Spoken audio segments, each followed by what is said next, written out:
Anda ini presiden apa? Naif. Saya jawabnya, masa bodoh. Saya tidak bisa mendapatkan beasiswa. Bukan karena goblok.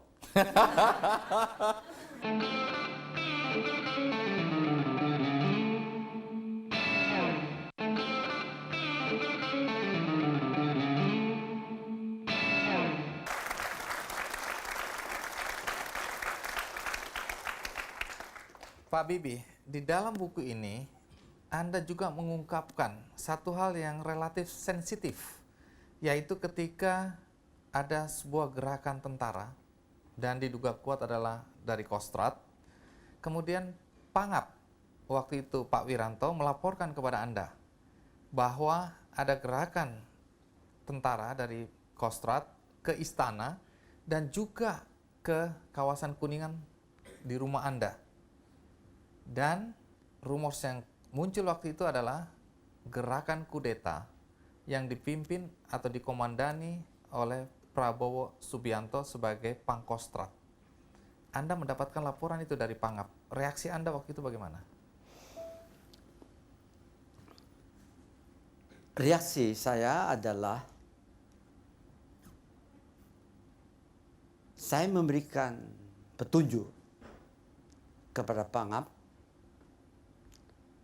untuk segera sebelum matahari terbenam Pangkostrat diganti. Dan kepada penggantinya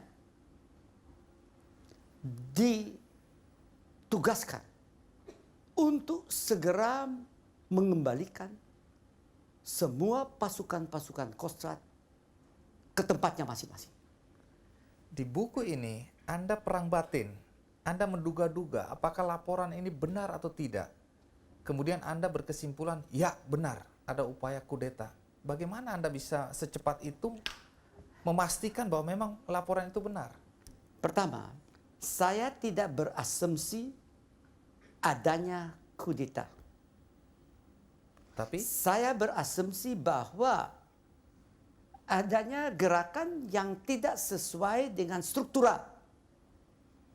Kan saudara harus tahu bahwa kepada saya disampaikan oleh Pak Harto bahwa dia mau mengundurkan diri hari Sabtu.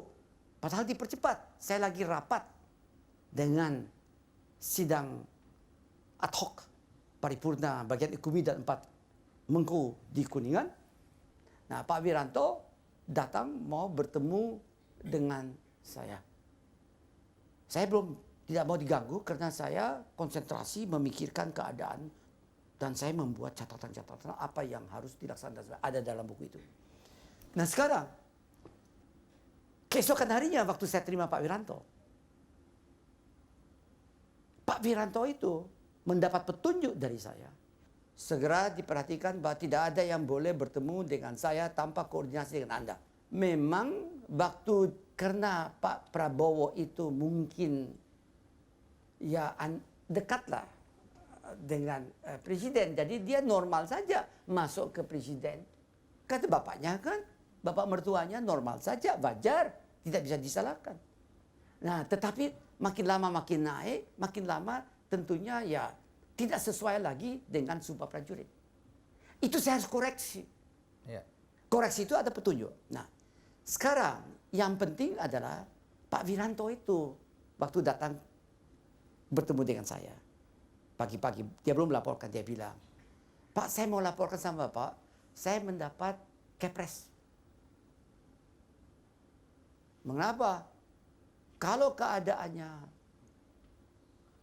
membutuhkan, misalnya terjadi Chaos. maka beliau dengan kepres itu bisa bertindak untuk mengamankan bangsa. Seperti Super Semar. Seperti Super Semar.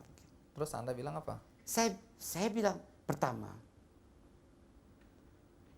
saya terkesan orang ini jujur. Mengapa begitu? Karena waktu saya Menteri Riset dan Teknologi sedang sholat Id di Masjid Masjid Istiqlal, saya duduk itu dengan para menteri sambil tunggu Pak Harto. Ada seorang muda pakai batik datang dari belakang. Dia bilang, Pak Habibie, saya Wiranto. Saya lihat Wiranto siapa ya? Karena bekas ajudan Bapak. Oh ya, di mana Anda sekarang? Oh, saya kepala staf dari Pak Hendro di sini. Iya, Jakarta. Jakarta. Ada apa sih Pak? Pak, saya sangat terkesan dengan Bapak mendirikan ICMI. Saya tidak tahu nasib saya bagaimana. Kalau nanti Pak, saya ya harus berhenti atau apa saja terjadi, saya bisa ikut membantu membesarkan melaksanakan tugas itu. Oh, by all means. Itu waktu menghadapi sholat Id. It's okay. Itu saya tidak lupa. Terkesan sekali ya. Sangat terkesan. Nah, berdasarkan itu kesimpulan saya ini, jenderal ini Orang baik. orang baik. Sampai Jujur. sekarang. Sampai sekarang. Perasaan itu masih ada sampai sekarang. Masih. Nggak berubah ya. Tidak berubah. Pak Pak Habibie, sehari kemudian atau beberapa hari kemudian Pak Prabowo datang kepada Anda, dia merasa tersinggung atas pencopotan itu. Dia merasa Anda sudah menghina keluarga Sumitro dan juga keluarga Soeharto. Benar. Bagaimana kejadian? Ya, waktu itu saya baru saja mengumumkan susunan kabinet. Saya masuk ke ruang kerja presiden. Dan saya masuk ruang kerja presiden, tempatnya Pak Harto, di mana saya boleh dikatakan hampir seperapat Hidup abad. Anda. Masuk ke situ, keluar masuk. Dan di tempatnya di mana Pak Harto itu duduk. Dan saya tahu di mana saya duduk. Saya tidak tahu duduk di mana saya ini. Jadi agak bingung. Karena sekarang mau duduk depan Pak Harto, kualat nanti gimana.